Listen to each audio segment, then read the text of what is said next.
Divine Entertainment is committed to producing the best in children's and family films. With 4 Emmy Awards and countless international honors, we have succeeded in creating family programs that both entertain and inspire. Divine Entertainment creates stories that instill confidence in young people, while educating their imaginations about the world of possibilities around them. In our landmark series on great artists, inventors, and composers, we bring history to life with breathtaking production values. In our programs, young people befriend great geniuses who are strong, brilliant, and sometimes difficult. Yet it is the children who help these adults overcome adversity and achieve their dreams.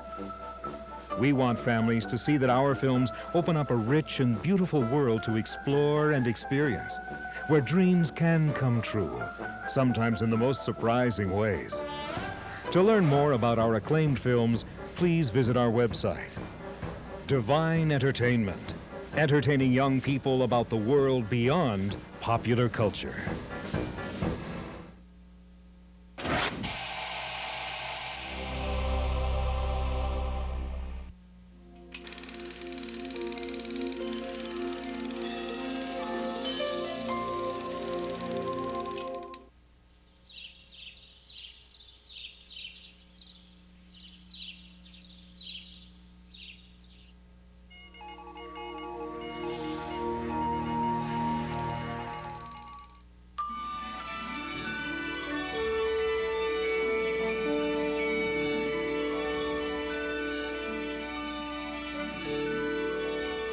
I was born in a small house in a small village in England. The story goes my arrival was announced by nothing less than the heavens themselves. There, that's me. He's so small.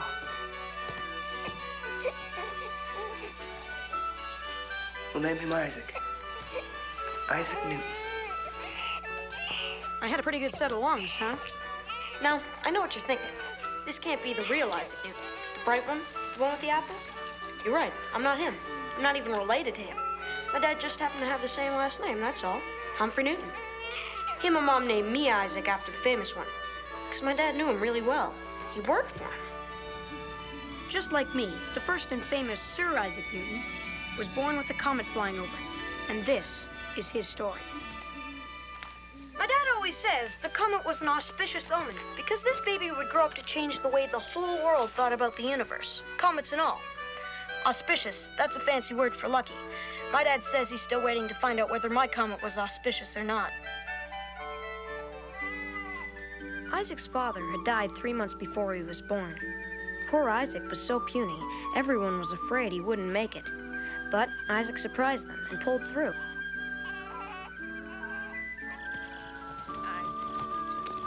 Isaac's mother remarried a wealthy farmer when he was just 3 years old.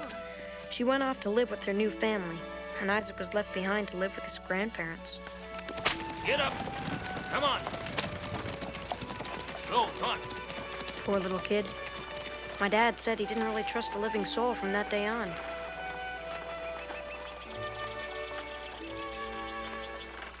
It was a lonely life, but fortunately, Isaac liked his own company.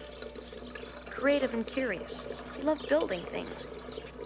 Weird mechanical gizmos. Isaac found his own inventions much more interesting than playing with other children. Isaac, why don't you go out and play? He built sundials and water clocks, and his favorite, kites.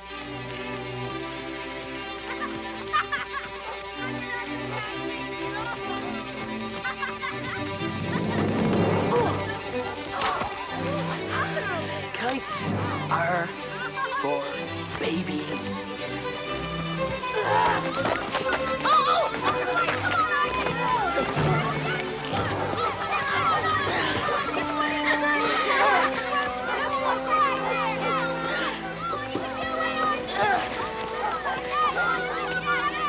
Newton?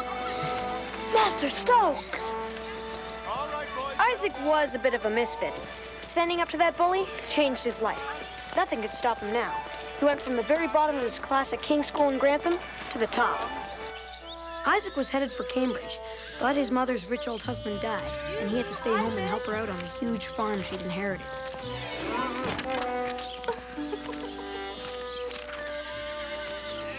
Isaac, look! Hey! Hey! Hey! Hey, come back here! Hey! Yes, sir. Isaac was a big help to his mother on the farm. So, it must have been a pretty hard decision for her to send her son away to the great college of Cambridge. Yeah, yeah.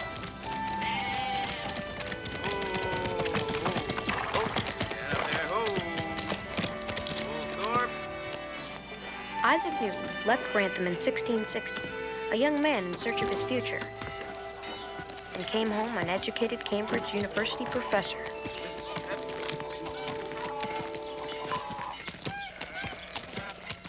This is where my father makes his entrance. Just like Isaac, my father loved kites. Sails like a bird. Eat bog pie, Simon. You better watch what you say to me, Humphrey Newton. Why? My father's got the biggest farm around here, that's why. It'll be mine someday. My condolences. What's that mean? Look it up. The dictionary's your friend. Yeah? You're so smart? Yeah, and that's my ticket out of here. You'll be stuck in the bog the rest of your life.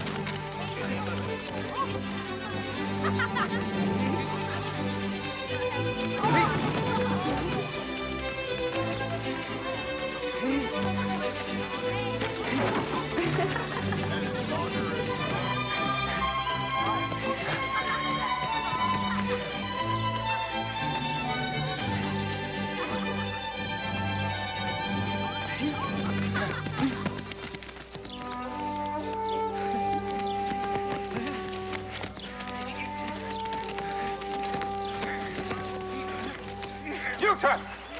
Yes, Master Stokes? You know the punishment for fighting on school grounds. Isaac? Isaac Newton! Back from Cambridge.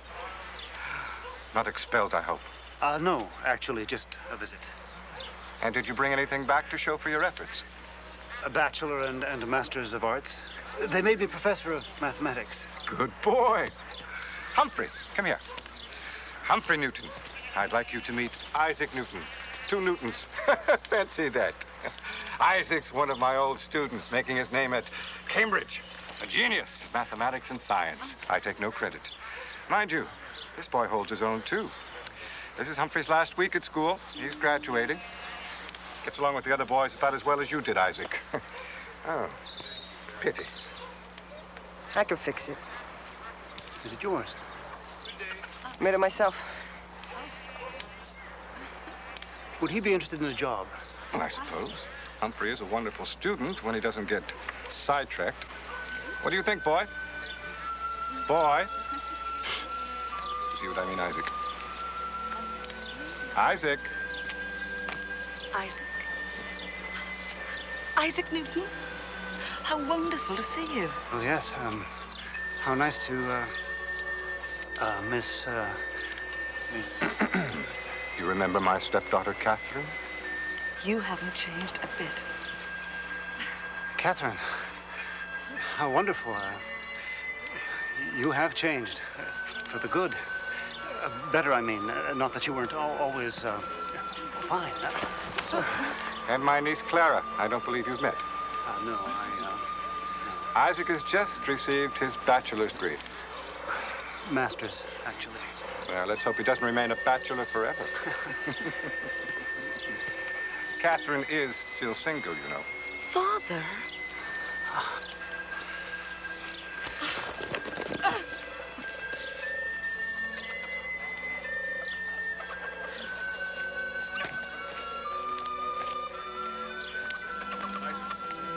An auspicious day for my dad, he would say later. And so began his apprenticeship with the great Isaac Newton. What do you mean you don't know who Kepler is? Impossible. He discovered the relationship between the speed of a planet's movement in the sky and its distance from the sun. The closer a planet is to the sun, the faster it moves. And the further away it is from the sun, the slower it moves. My father was pretty quick. Never state the obvious to me. Galileo recorded the movement of the planets, too. couldn't figure out how it worked. There must be a mathematical explanation for it. I'm going to find it. I'll create the mathematics to do it if I have to. In my mind, the universe must work like a gigantic clock. The question is, what keeps it ticking? And more important, why? Don't you agree? Oh. I guess. Absolutely. Isaac rattled off theories about the universe as fast as my father could write them down. In fact, my father seemed to be a true inspiration to the scientist. Everyone who hasn't been living in a cave has heard the famous story of Sir Isaac and the apple. Well, if it weren't for my dad, the word gravity wouldn't even be in the English language. If we accept the theory that the planets do circle the sun in an elliptical orbit, we have to ask the question, why? What keeps them moving in that pattern? Why? Take notes, Humphrey. Ow!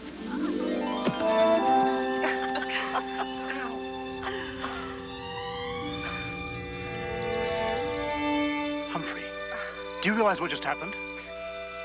Yes? I just smashed my head into this tree. Do it again. You won't? Okay, but shake the limb.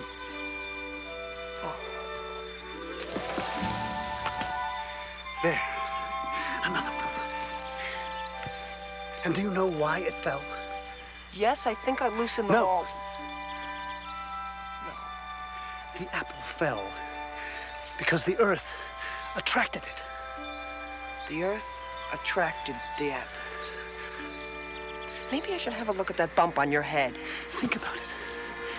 Maybe the moon falls in the sky like an object falls on the earth.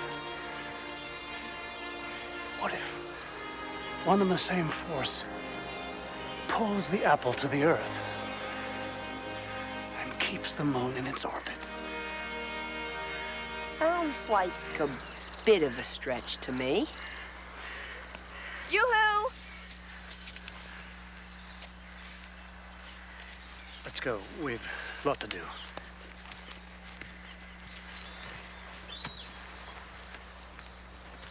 You see, there's no point in chasing either of the Newton boys. Well, just because Isaac hasn't called on you. And I'm not chasing anyone. They may not be related, but they're cut from the same cloth. Oh, come on. Come on. The force which brought the apple from the tree to the ground can't just stop a certain distance from the earth. It must extend higher. Why not as high as to the moon? Did you get all that? Yoo-hoo! Anybody hungry? We'd be pleased if you join us. Be so forward. Yes. So this force Do you think they'll come over? must extend higher. I said that. Fine. Then I believe the circular orbit of the moon and the fall of the apple must be the result of the same force.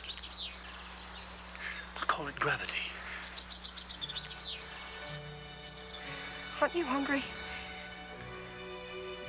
Perhaps every object in the universe attracts every other object. That's it. Humphrey, take the... Humphrey! Always the dedicated scientist. My father went out of his way to prove Newton's latest theory and discovered that some objects in the universe are more attracted than others.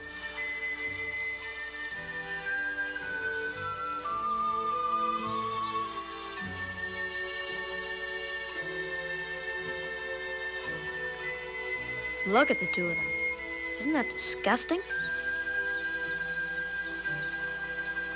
Isaac, join us?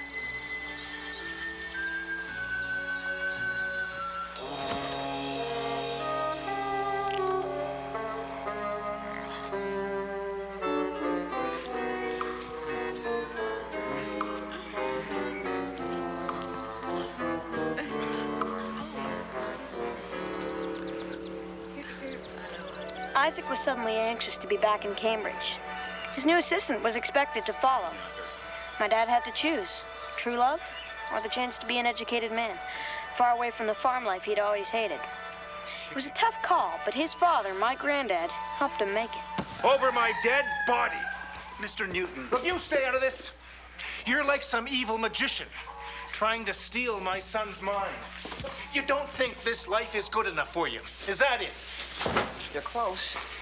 Humphrey agreed to be my assistant. This is part of the job.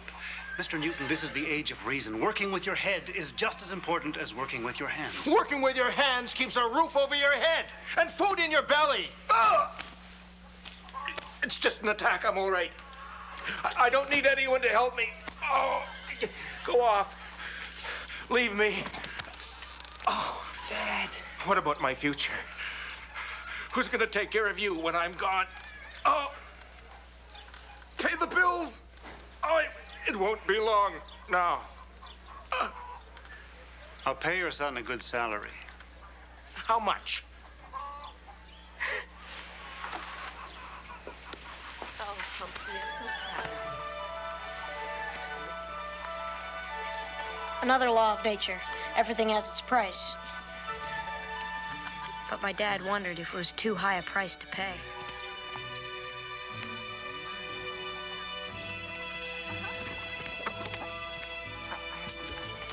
There's a coach leaving in 2 hours. I think we can still make it.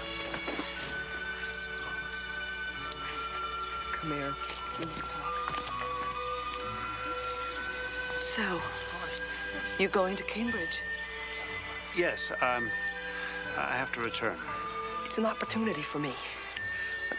I'm gonna make something of myself. But when will I see you again? I thought we had an arrangement. An arrangement? An arrangement.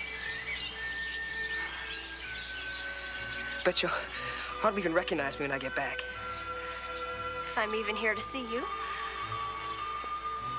Where else would you be? Humphrey Newton, do you think you're the only planet in the universe that's moving and the rest of us are just standing still? No, but You gave me reason to believe that... Yes, but I suppose I did. And I do hold you in the very highest esteem.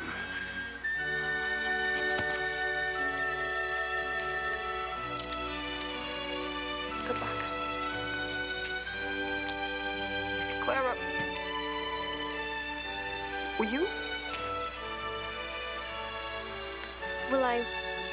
what?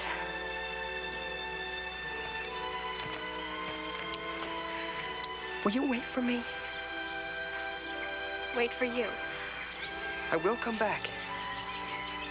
You'll forget all about me. Never. I promise. So will you? Well, you'll just have to wait and see, won't you?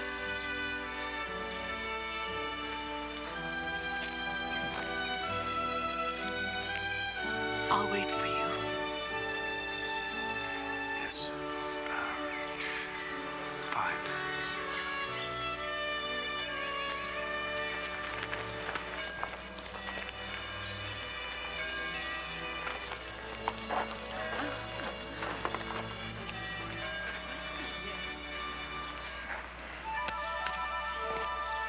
With their affairs in order, my father and Isaac went off to Cambridge.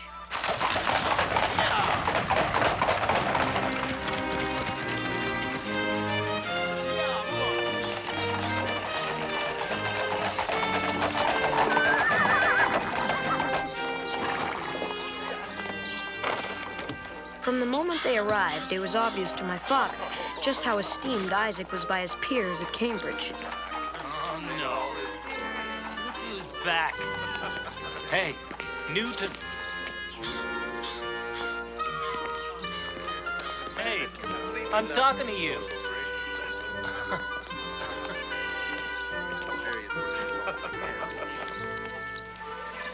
Pretty nice place. My father always said his days at Cambridge were some of his happiest and most peaceful.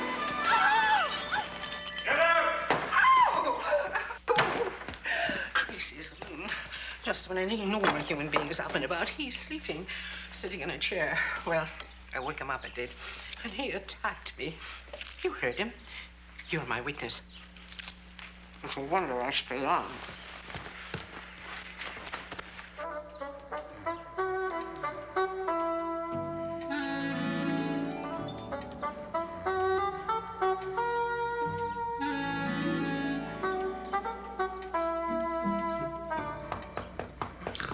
Good morning. Look at the shadows. It's 10 o'clock. I'm late. Gather my books. I'm late for the lecture. I'll need this. And this. And this. And this. What are these for? Lecture. Who's giving it? Hi. My father thrived in the calm, orderly world of academia. I've deduced after much calculation that gravity is a force that acts on all things, from the smallest to the largest. But the force between any two objects depends upon their masses and the distance between them. The moon was twice as heavy. Isaac would have been lost without my father's help. It exerts on the earth. Without his assistance, the famous series of lectures on the universal laws of nature might have never been given. Twice the mass equals twice the force. If the moon were half the distance from the Earth, the gravitational force would be 4 times as large. This is because the force depends upon the square of the distance. That'll be all for today. In no time at all, Isaac's lectures were legendary. Are all your lectures this well attended? A great deal of the students here have more to do than learn. However, I'm paid to lecture, so I do.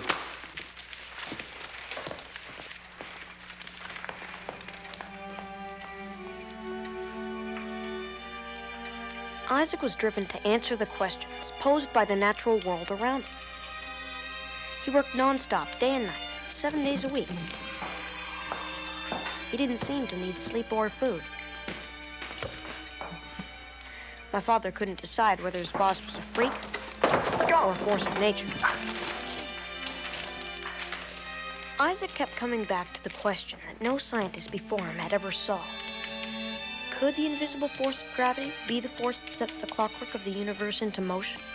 Half the distance equals 4 times the force. The gravitational force equals a constant multiplied by mass 1, multiplied by mass 2, divided by the distance between the masses squared.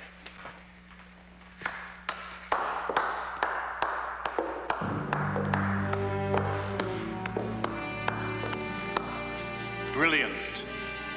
But the mathematics make no sense. What did you do? Make it up? As a matter of fact, I invented it. And it works.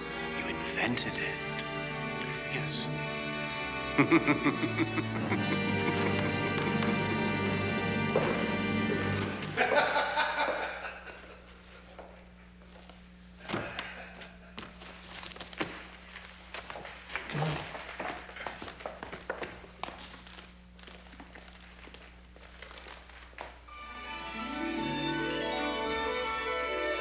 Right on time. Record it in the log. You're expecting it? I predicted it, mathematically. Oh, really? So you laugh at me too. Fine, I'm used to it. I'm not laughing at you. It's just sometimes you say these preposterous things out of thin air. Not thin air. All right, I believe you. Relax. Mind you, I knew intuitively it was true, but mathematics is the only way to prove it. This new law of yours, the equation about gravity, does it really work? Of course it does. When are you going to publish your findings? Never. Why should I beg for criticism from fools? That's insane. What if Galileo hadn't published, or Copernicus? How would you have learned from them? Copernicus was so afraid of unpleasant consequences, he didn't publish anything until he was on his deathbed. Galileo published his theories while he was still breathing, and look what happened to him. Herded in front of the Inquisition, forced to deny all his views, barely survived being burned alive. No, sir. Not for me. This day and age, there's no Inquisition to be afraid of. Yes, there is. The Inquisition of my so-called peers. You heard that imbecile at my lecture this afternoon? Robert Hooke, the secretary of the Royal Society. He's always out to slander me. Why? I published theories on light, on mirrors and telescopes. Hooke had the nerve to accuse me of stealing ideas from him, as though I would steal ideas from a moron.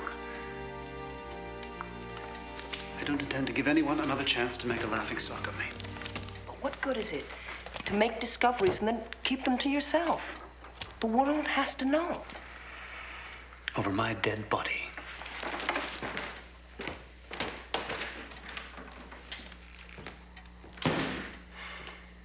My father did what any self-respecting apprentice would do. He wrote to Clara bitterly complaining of his long hours and how every day he missed her more and more.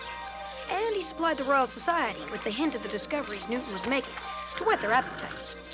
And sure enough, the fish took the bait. And so, my father found himself in the city of London. I don't know how or why I let you talk me into this. You have to learn to trust people. You'll find that most human beings are charitable and reasonable.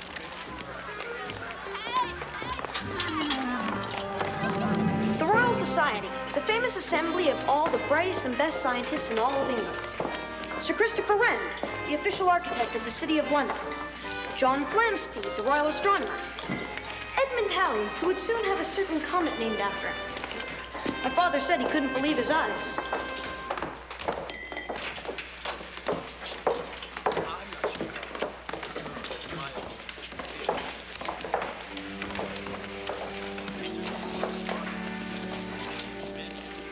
Newton? Hooke. Are you still the ringmaster of this circus? So you're here to expound on your great discovery, Newton. Something about an apple. I can't wait to find the wormholes in it.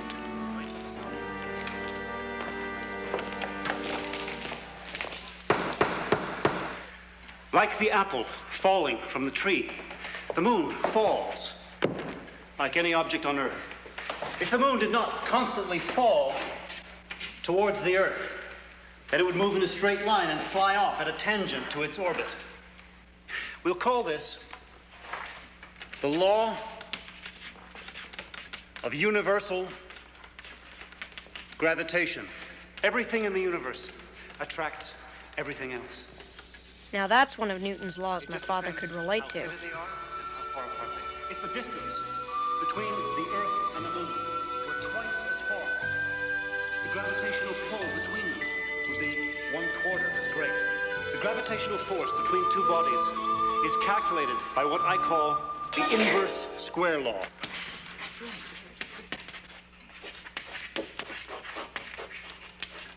In other words, the force attracting planets to the sun decreases with the square of their distance from the sun.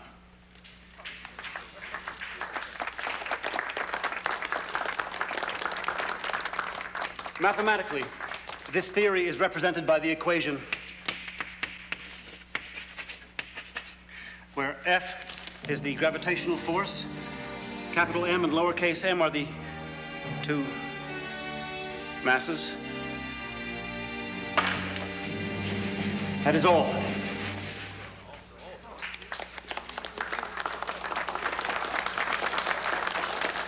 Absolute rubbish. You're wrong, once again. He thinks he can create his own mathematics to prove his own ridiculous theories. It is so because I say it is so. Well, it can't be. It couldn't possibly be. Gentlemen! I think we have to acknowledge the basic brilliance of this theory of a universal force called gravity. Who did you steal this malarkey from, Newton? Well, I, for one, would like to hear more about these findings. And I, for one, would like to challenge this man to prove what he has wasted all our time talking about.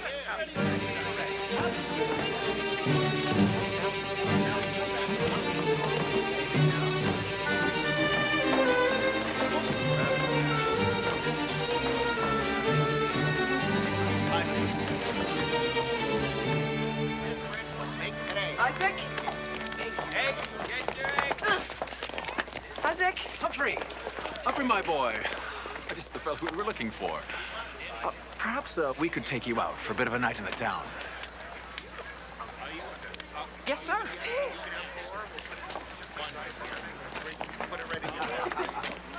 So, my father found himself in the best cafe in London with the royal architect, Sir Christopher Wren, and the wealthy man about town, scientist Edmund Halley. Not bad for a farm boy from Wollstone.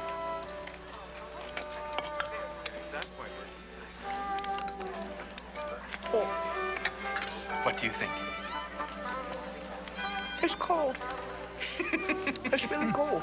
That's why it's called ice cream. It melts. It's quite delicious. Try some of this to warm you up.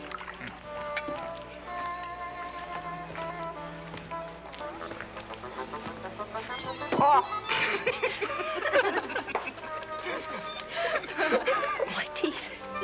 I think they're gonna fall out. What is this? Coffee. It's brand new from the New World. More coffee all around, sir? And as much chocolate as this young man can consume. Yes, sir. Right away, sir.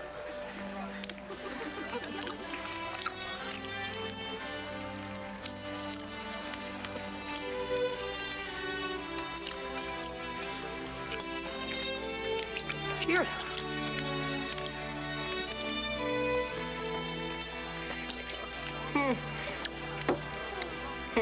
This stuff's amazing. Great for your nerves. Have a chocolate. Oh, thank you. Have two.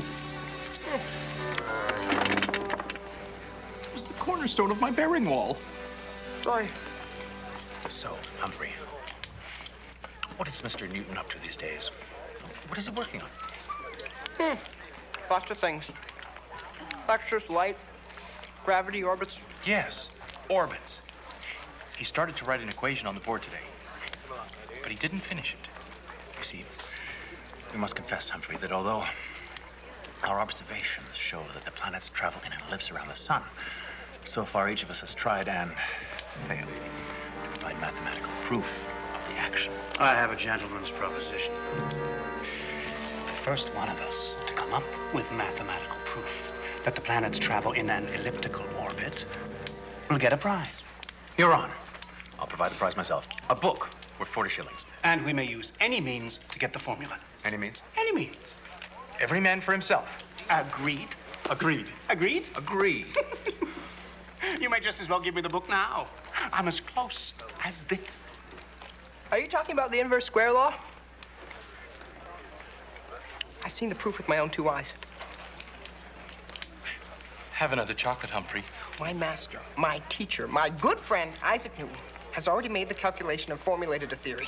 No wonder. A man's made a habit of stealing my work. How dare you, sir? My father stood up for Newton's honor.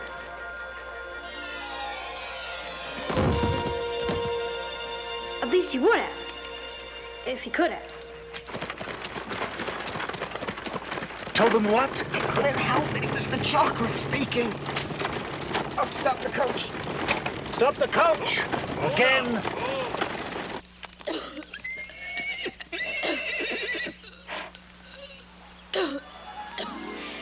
Yet again, my father was responsible for furthering Isaac's career.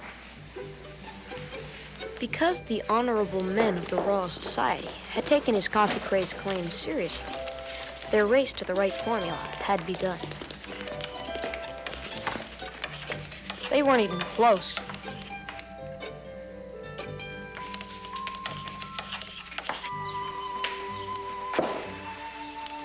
Back at Cambridge, my father's heart was no longer in his work.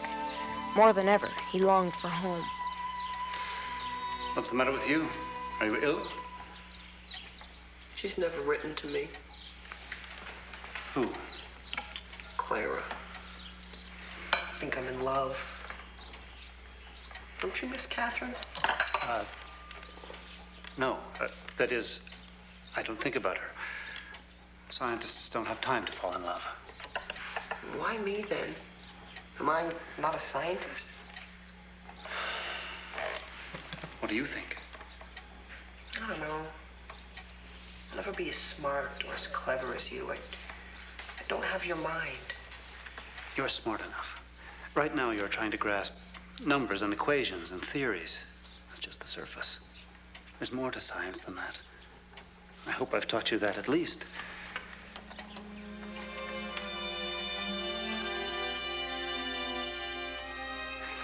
Science is thought, and the connections you make with those thoughts. It's seeing the extraordinary in the ordinary. It's the moment of clarity in the middle of a muddle. I could certainly use some clarity in the muddle right now. Yoo-hoo! Mr. Newton, an urgent letter for the young man.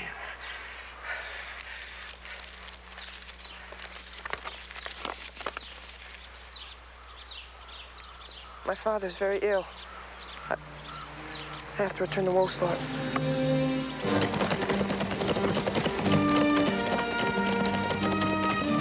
My dad always says that life works in mysterious ways.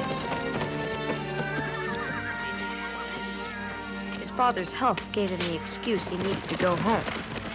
And though it wasn't the happiest of reasons to be back in Woolsthorpe, Came as soon as I couldn't could. help hoping that the one other person he longed to see would be there. Look well. She wasn't.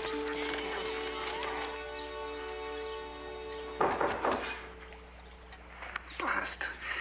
Why can't people leave me alone? Mrs. Billings, get that.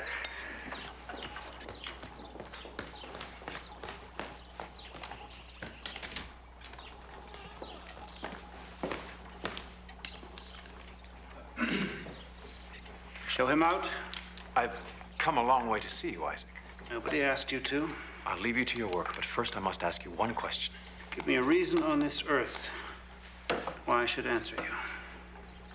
To beat Hook at his own game.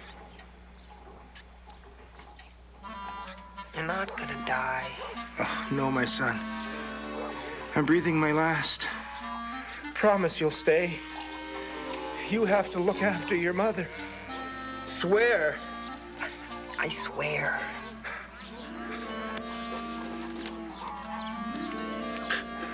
Let me rest. My father was concerned about his father and very confused about what to do with his own life. Isaac had his own concerns.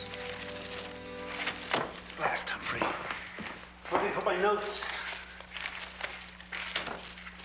I can't find them. Double blast. He took them with him. Well, thank you all the same. Sorry to disturb you. Robbers, right in the parlor. I chased them out. They had some of your papers. What? I grabbed what I could.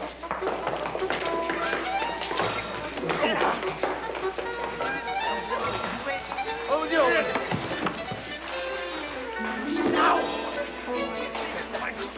Did they get the formula? Just some early notes, mostly unreadable. Hook will win. Win what? We had a bit of a wager. Hook will win nothing. We must find Humphrey. Well, they'll see us go. No, they won't.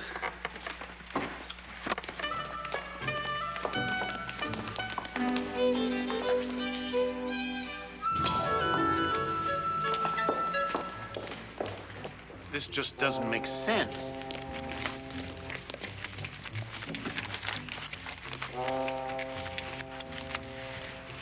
Oh, no. Oh, no. Stop! Wait, come back! And so, Isaac Newton was on his way back to his hometown of Woolsthorpe, and Hook and Wren were left behind to work on the formula on their own. So the force is proportional to the product of the planet's masses and inversely proportional to the square of the distance between them. Of course. Of course. Where F is the gravitational force, M and M the two masses, D the distance between them, And G is the gravitational constant. You've done it. You've done it. Hook will be green with jealousy.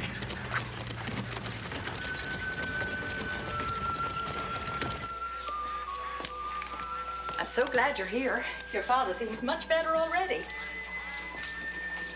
Oh, yes, I forgot. Clara said to say hello.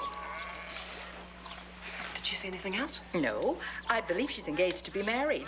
There's a party today at Mr. Stokes' house.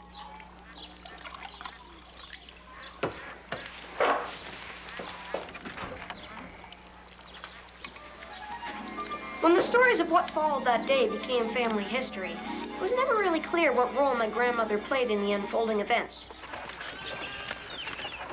Let's just say she gave my father a push in the right direction, when he needed it.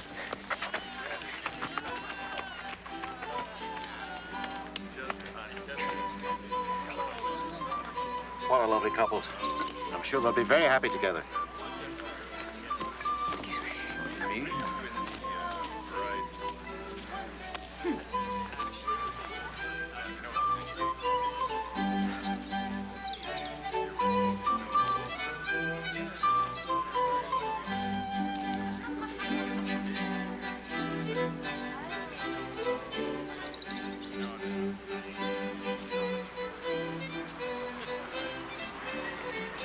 Humphrey, what are you doing here? It's been so long, I'd almost forgotten you. Oh, you know Simon, don't you? Let go of her. What are you doing? Have you lost your mind? How did you do this? I mean, there's no math I know that can calculate bodies in motion. There is now. I've created a new mathematics. It's called calculus.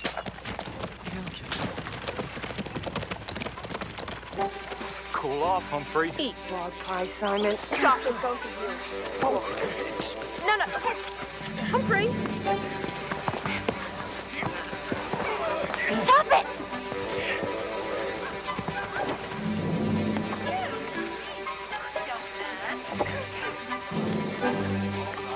All right.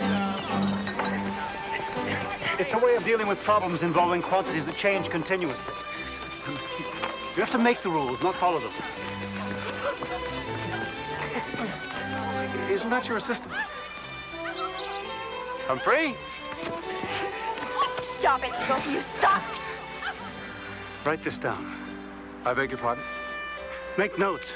Observe. When no force acts on an object, it will remain in a state of rest. A force acting on a stationary object sets it moving.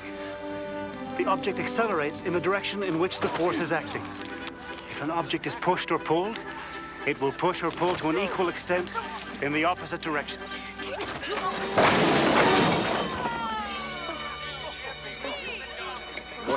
What should I call all this? The laws of motion. How dare you ruin my engagement party? Your party? Your party. Isaac. Oh, how wonderful to see you. It's been a while. I get so involved in things, and next thing I know, It's all right. I understand. So you're engaged? Yes, I am. To an attorney. He's very nice. I'm sorry. That is, I'm not sorry. It's wonderful for you. All the best. Congratulations. Thank you. I couldn't wait forever, Isaac.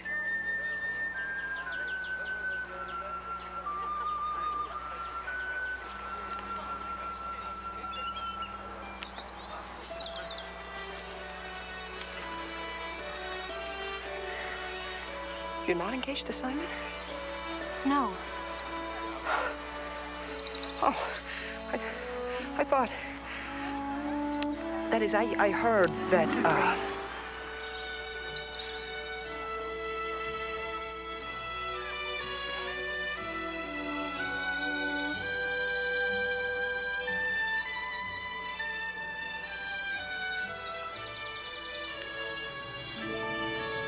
Humphrey? What? I have to publish my discoveries before that blasted hook beats me to it.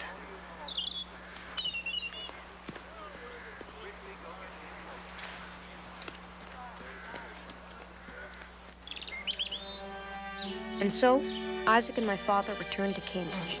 They worked night and day. Isaac's laws of motion and theories of universal gravitation were finally published. The book was called Principia Mathematica. I think that's how it's pronounced. My dad says it's one of the greatest contributions in the history of science. There. go hide in a cave until the criticism dies down. No one will dare criticize truth. I wish I had your faith in human nature. Thank you for all your help. I couldn't have done it without you. There's a space open for a junior lecturer. I've recommended you for it. I'm honored.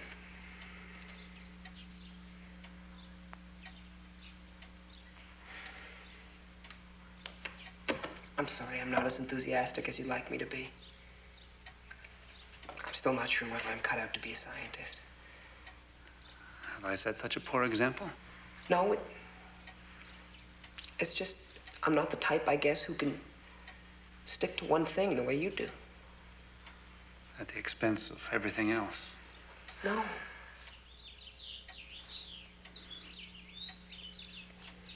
I mean, yes. I can't imagine my life being only the pursuit of science. There's so much I want to do.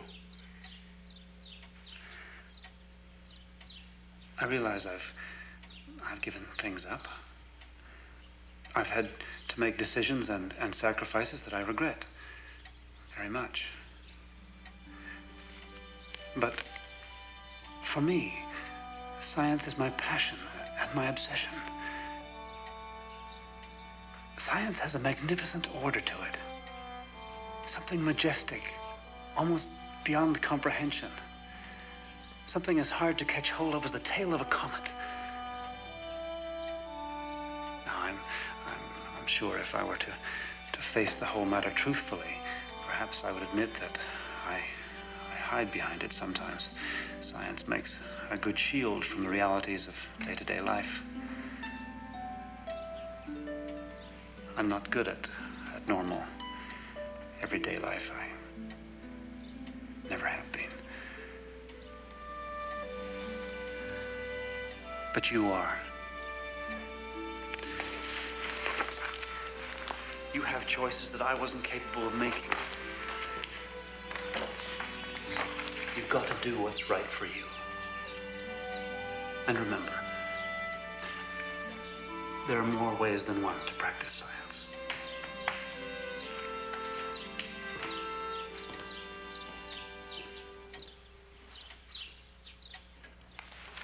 I'm proud to be a small part of this publication. For the first time in history, a complete scientific explanation of the basic forces in nature has been proposed and proven. For this, we all congratulate him. I give you Isaac Newton.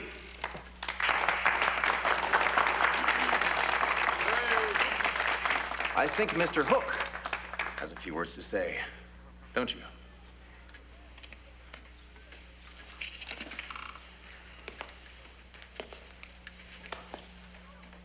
I concede that Mr. Newton has won a small wager, and I present him with this.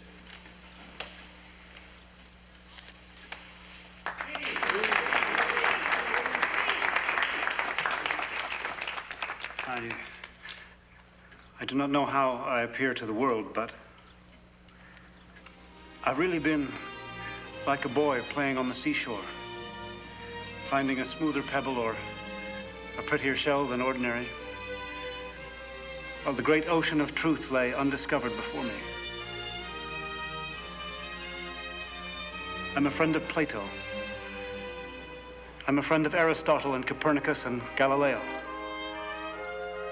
I owe everything I have ever done to my unique luck in standing on the shoulders of those giants,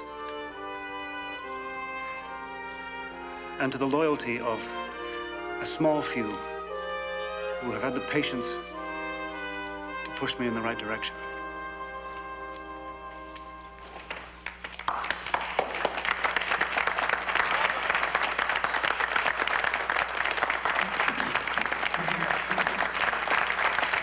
My father made his decision, and it wasn't to be a junior lecturer at Cambridge.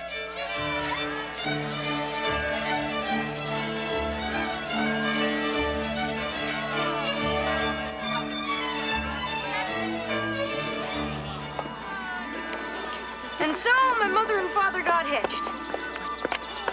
My grandfather made a remarkable recovery, and a good time was had by all. I suppose that's just about where my story began, and so that's where it should end. My father always remembered what Isaac had told him. There's more than one way to practice science. Well, son, why did that apple fall? And what are the principles governing its motion? The class is waiting to hear your answer. Don't laugh. How would you like it if your father was the school teacher?